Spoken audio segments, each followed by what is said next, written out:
Hello, everyone. It's nice to be back. I've been very, very busy these last several weeks, really since Thanksgiving and before. So I know I've been gone, but it's nice to be back. Now, I have to say, on the one hand, I really regret missing out on doing these reflections for the last several weeks. There have been a lot of interesting readings, and I had a lot that I would have liked to say about them. On the other hand, though, the whole point of this project is not, in fact, for everyone to listen to me more. These reflections are remedial, to cover the bases in case people don't have anyone to read and discuss them with, or in case a family runs out of time and isn't able to read them together on any given Monday or Wednesday or Friday or a whole week. The idea is that in cases like that, I'll be here.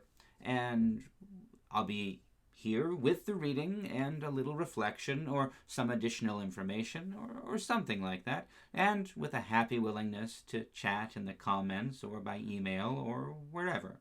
But the real point is that all of us can get into the habit of setting aside time, not just by ourselves, but in our family groups, to read the Word of God together, to talk together about the things of the Lord, to open the doors of our homes and lives when the Lord knocks, and to invite Him to come in and be with us. So, it's really good to be here again, but I hope most of you don't need me here, and don't end up using these except for on the rare occasions that stuff happens, and good habits have to bend a little bit. So with that, let's do today's reading. This is Year 1, Week 18, and we're reading, Year 1, Week 18, Day 1, and we're reading Exodus chapter 14, verses 5 through 31. We're coming back to our normal Old Testament readings this week, after looking at a couple different passages for Christmas the last few weeks. We left Moses on his way back to Egypt after God spoke to him on Mount Sinai. Now, in Egypt, to sum up, he spoke to Pharaoh several times, and when Pharaoh refused to let the people go, God brought several plagues upon the Egyptians until finally Pharaoh agreed to let the people go. As we will see, Pharaoh changed his mind again and decides to chase after them and try to bring the children of Israel back. But the Lord delivered his people and utterly defeated Pharaoh. This reading is especially fitting for this week since we celebrate the Lord's baptism on January 6th, which is in 2 days, and this occasion when the children of Israel are delivered from bondage in Egypt by a miracle with the parting of the Red Sea and their passage through it. This reading shows us one of the significant moments in the history of the people of Israel that anticipates the Lord's baptism. On both occasions, at the very least, the Lord saves his people by means of water. So, when the king of Egypt was told that the people had fled, the minds of Pharaoh and his officials were changed toward the people, and they said, "What have we done, letting Israel leave our service?" So he had his chariot made ready, and took his army with him. He took 600 picked chariots and all the other chariots of Egypt with officers over all of them. The Lord hardened the heart of Pharaoh, king of Egypt, and he pursued the Israelites, who were going out boldly. The Egyptians pursued them, all Pharaoh's horses and chariots, his chariot drivers and his army. They overtook them, camped by the sea, by Pi-hahiroth, in front of Baal-zephon. As Pharaoh drew near, the Israelites looked back, and there were the Egyptians advancing on them. In great fear, the Israelites cried out to the Lord. They said to Moses, "Was it because there were no graves in Egypt that you have taken us away to die in the wilderness? What have you done to us, bringing us out of Egypt? Is this not the very thing we told you in Egypt? Let us alone, and let us serve the Egyptians, for it would have been better for us to serve the Egyptians than to die in the wilderness." But Moses said to the people, "Do not be afraid. Stand firm and see the deliverance that the Lord will accomplish for you today. For the Egyptians whom you see today, you shall never see again. The Lord will fight for you, and you have only to keep still." Then the Lord said to Moses, Why do you cry out to me? Tell the Israelites to go forward, but you lift up your staff and stretch out your hand over the sea and divide it, that the Israelites may go into the sea on dry ground. Then I will harden the hearts of the Egyptians so that they will go in after them, and so I will gain glory for myself over Pharaoh and all his army, his chariots and his chariot drivers. And the Egyptians shall know that I am the Lord, when I have gained glory for myself over Pharaoh, his chariots, and his chariot drivers. The angel of God, who was going before the Israelite army, moved and went behind them, and the pillar of cloud moved from in front of them and took its place behind them. It came between the army of Egypt and the army of Israel, and so the cloud was there with the darkness, and it lit up the night. One did not come near the other all night. Then Moses stretched out his hand over the sea. The Lord drove the sea back by a strong east wind all night, and turned the sea into dry land, and the waters were divided. The Israelites went into the sea on dry ground, the waters forming a wall for them on their right and on their left. The Egyptians pursued and went into the sea after them, all of Pharaoh's horses, chariots, and chariot drivers. At the morning watch, the Lord in the pillar of fire and cloud looked down upon the Egyptian army and threw the Egyptian army into panic. He clogged their chariot wheels so that they turned with difficulty. The Egyptians said, "Let us flee from the Israelites, for the Lord is fighting for them against Egypt."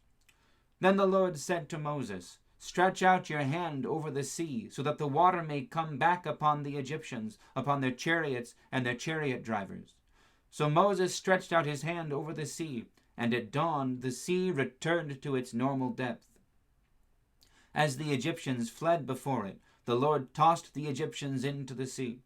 The waters returned and covered the chariots and the chariot drivers, the entire army of Pharaoh that had followed them into the sea. Not one of them remained.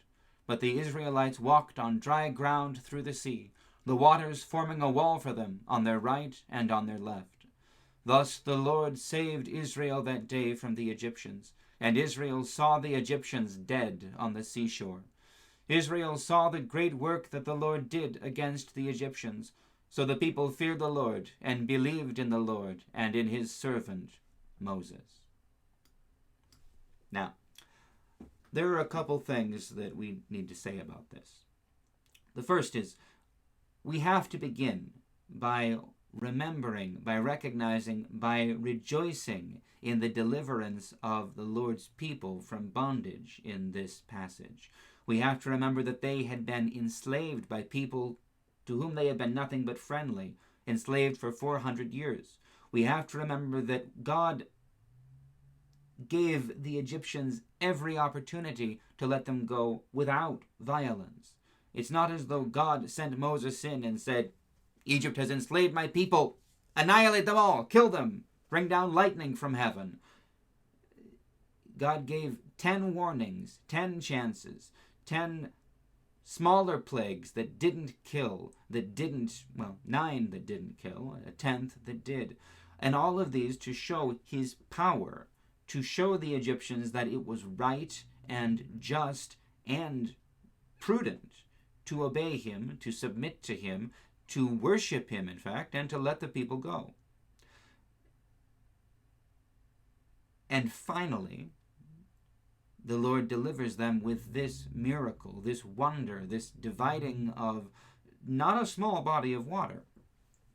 The second thing, though, that we need to address is these passages, and it's repeated several times, where God says he will harden Pharaoh's heart. Because it's easy for us to look at this and say, okay, so that's not quite fair. God sets a punishment up, and he says, if you don't do the thing I tell you to do, then I'm going to punish you. And then he makes Pharaoh disobey and not do the thing he's supposed to do. So he's sort of playing both sides. We think this isn't quite fair. It seems like you're stacking the deck. You know, maybe Pharaoh's bad, but what about me? Is God going to be this unfair with me? But we need to look at what actually happens. God says he will harden Pharaoh's heart, but what does he do to harden Pharaoh's heart? He stands himself as a pillar of fire, blocking Pharaoh from coming against the children of Israel. Not a natural event. clearly miraculous, clearly divine. When he removes that, Pharaoh sees that the sea is divided. Again, clearly a miraculous, supernatural, divine intervention on behalf of the children of Israel. And when Pharaoh commands his chariots to go forward, God sends them into a panic. He clogs up their chariot wheels. He makes it as difficult as possible for them to go forward. The way in which God hardens Pharaoh's heart, then, is he makes it abundantly clear to him that Pharaoh has picked a fight with the Most High God. The only way Pharaoh could proceed to opposing God is by hardening his heart, which he then does. So God does not force Pharaoh to come in. God makes it so only by hardening his heart, only by refusing to submit himself, which admittedly is probably the hardest thing for a pharaoh, a king, who's used to having his way in everything, to do. God simply says, you must worship me. You must obey me. You must submit to me. God refuses, in short, to treat Pharaoh as a king, much less as a god, both of which Pharaoh held himself to be. Sometimes we think that God doesn't. Sometimes we might think God gives us too many chances to repent. What we see with Pharaoh, what we see with the Egyptians, is the limit that God sets on that. He doesn't make it easy for Pharaoh to let the children of Israel go. He tells him clearly, you have enslaved my people. Let them go, or there will be consequences. And then there are consequences. So, this is a warning for all of us. On the one hand, it's a reminder of how God will care for us when we trust him. On the other, it's a reminder that there are indeed consequences to disobedience, to rebellion, and to setting ourselves up as gods unto ourselves. So, on Wednesday, we will read something very different, a prayer from the blessing of the waters on the Feast of Theophany. So, God bless you all. I'll see you on Wednesday.